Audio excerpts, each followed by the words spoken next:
Hello guys, good morning. स्वागत है आपका हमारे YouTube channel live study book में।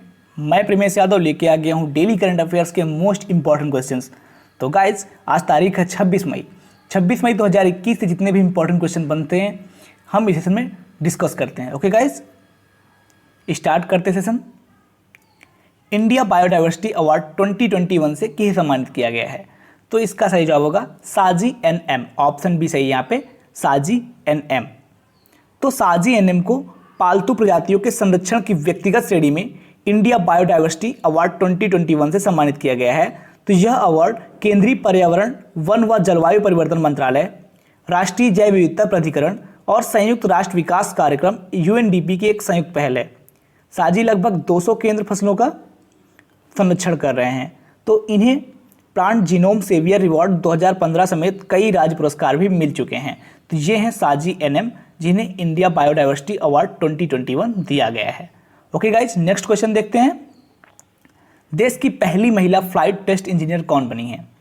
तो इसका सही जवाब होगा आश्रिता वी उलेटी। ऑप्शन सी सही यहाँ पे, आश्रिता वी उलेटी।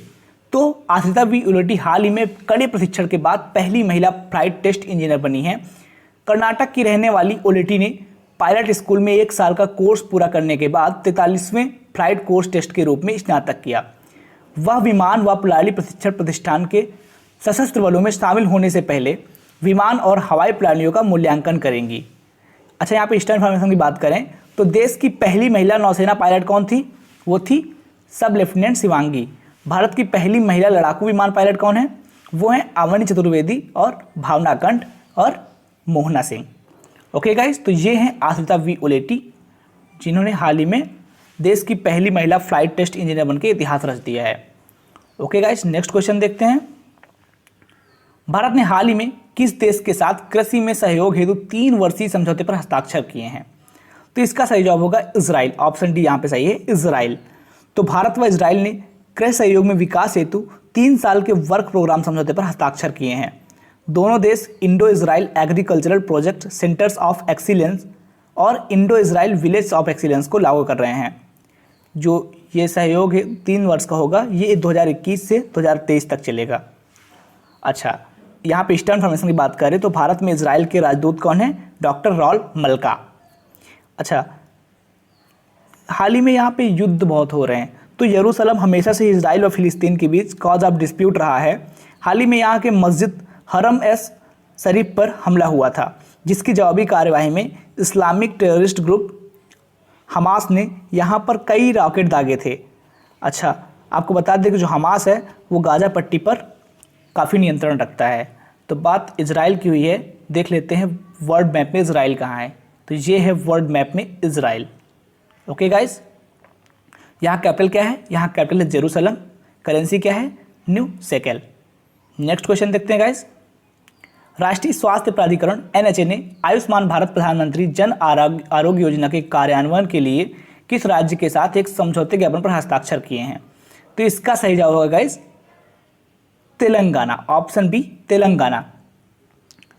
तो राष्ट्रीय स्वास्थ्य प्राधिकरण एनएचए और तेलंगाना सरकार ने आयुष्मान भारत प्रधानमंत्री जन आरोग्य योजना के कार्यान्वयन के लिए एक एमओयू पर हस्ताक्षर किए हैं। आयुष्मान भारत योजना को तेलंगाना की आरोग्यश्री योजना के साथ एकीकृत किया गया है और इसे प्रधानमंत्री जन आरोग्यश्री योजना कहा गया है। यह पीएमजे योजना में शामिल होने वाला 33वां राज्य या फिर केंद्र शासित प्रदेश बना है।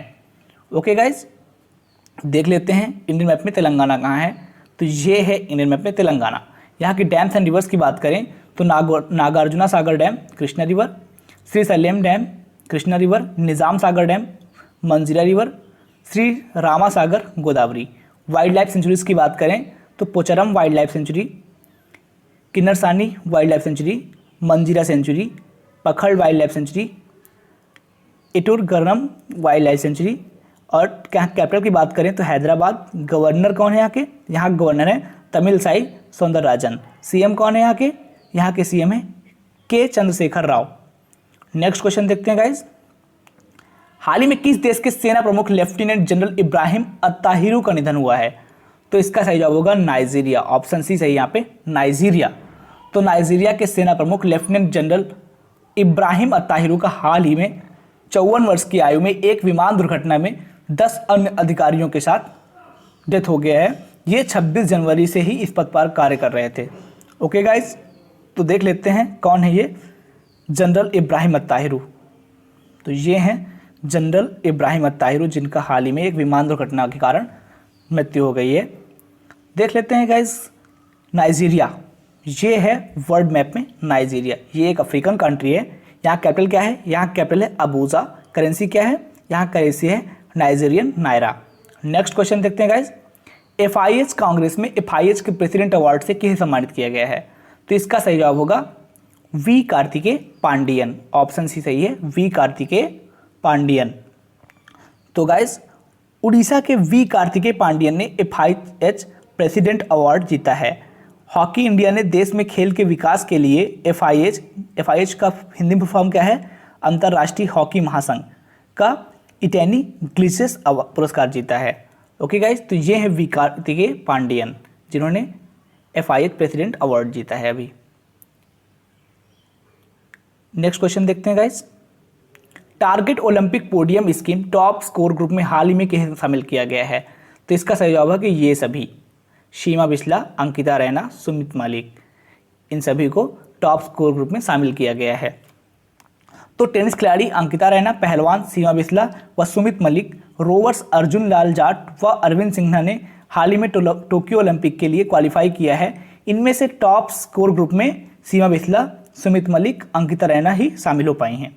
ओके गाइज, नेक्स्ट क्वेश्चन देखते हैं, विकास बहल को किस उच्च न्यायालय का अतिरिक्त न्यायाधीश नियुक्त किया गया है? तो इसका सही जवाब होगा पंजाब व हरियाणा उच्च न्यायालय। ऑप्शन ए सही यहाँ पे, पंजाब व हरियाणा उच्च न्यायालय।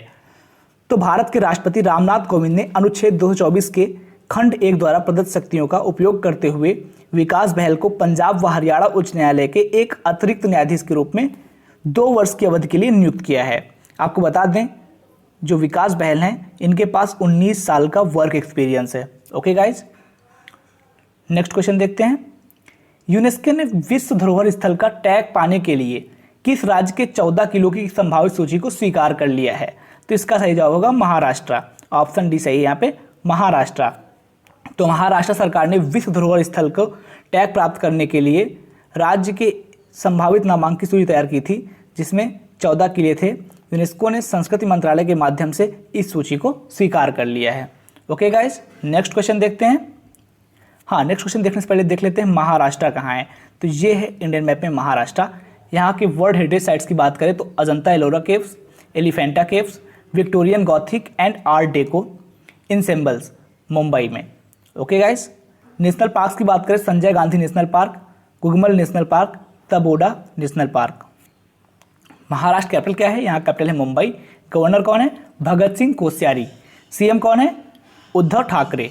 नेक्स्ट क्वेश्चन देखते हैं गाइस, हाल ही में किस देश के माउंट न्यारागोगो ज्वालामुखी में विस्फोट हुआ है? तो इसका सही होगा ऑप्शन सी, कांगो। तो कांगो लोकतांत्रिक गणराज्य यानी कि डेमोक्रेटिक रिपब्लिक ऑफ कांगो की सरकार ने माउंट न्यारागोगो ज्वालामुखी के फटने के बाद गोमार शहर के लिए एक निकासी योजना शुरू की है। यह ज्वालामुखी लास्ट टाइम 2002 में फटा था। ओके गाइस, देख लेते हैं वर्ल्ड मैप में कांगो कहाँ है। तो ये है वर्ल्ड मैप में कांगो। कांगो क्या है? कांगो एक अफ्रीकन कंट्री है। ये देखिए गाइस, तो कांगो कैपिटल क्या है? यहाँ की कैपिटल है किनशासा। करेंसी क्या है? कांगोलीज फ्रैंक। ओके गाइस, यहीं पे अपना समाप्त करते हैं। Thank you.